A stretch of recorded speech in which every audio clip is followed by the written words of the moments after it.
เพื่อเป็นการกวดกาตีราคาขึ้นผ่านการตั้งปฏิบัติเวียกงานการอบรมฮัดเอฟและอย่าผ่านมาให้ได้รับการปรับปรุงแก้ไขขึ้นเป็นเก่าๆดังนั้นมาในวันที่25มิถุนายน2019นี้กองพลที่5ได้จัดตั้งกองประชุมสรุปถอดถอนบทเรียนเวียกงานการอบรมฮัดเอฟประจำปี2019ขึ้นโดยภายใต้การเป็นประธานของสหายพันเอกวันทองบุตรวงศ์หัวหน้าการทหารกองพลที่5เขาหัวมีฐานพันเอกบุญทันมาบุษดีหัวหน้าการเมืองกองพลที่5พร้อมด้วยคณะภาคคณะบรรษาองค์การกรมกองตลอดหอดพนักงานลักเลงเขาห่วมยางพร้อมเพียงในที่ประชุมผู้เขาห่วมได้รับฟังการผ่านบทสรุป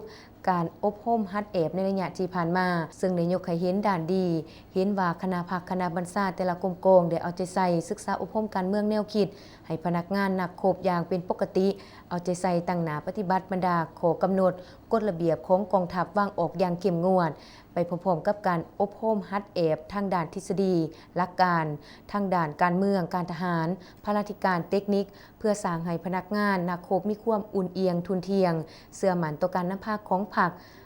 มีสติตื่นตัวสูงประกอบส่วนอย่างต่างหน้าเขาในหน้าที่เวียกงานของกรมกองก็คือปฏิบัติมติคำสั่งของขันเทิงมอบหมายให้ในนี้เฉพาะพันการอบรมฮัดเอฟ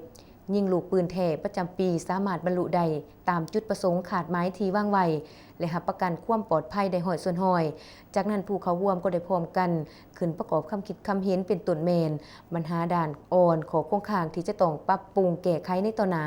ทั้งนี้ก็เพื่อสร้างให้คณะภาคคณะบรรษาพนักงานนักโคบมีความเข้มแข็งนักแน่นกลายเป็นกองทัพปฏิบัติมีแบบแผนทันสมัยโอกาสดังกล่าวท่านประธานกองประชุมก็ได้แสดงความย่องย่อต่อคณะภาคคณะบรรษาพนักงานนักโคบแต่ละกรมกองที่ได้พร้อมกันตั้งหน้าเอาใจใส่อบรมฮัดเอฟด้วยความรับผิดชอบสูงพร้อมทั้งเรียกร้องมายังคณะภาคคณะบรรษาต้องเอาใจใส่ศึกษาอบรมการเมืองแนวคิดให้เป็นปกติยกสูงความรู้ความสามารถทั้งด้านการเมืองการทหารพลาธิการเทคนิคให้มีความเข้มแข็งนักแน่นสำนิสำนานเพื่อพร้อมกันเฮ็ดสำเร็จหน้าที่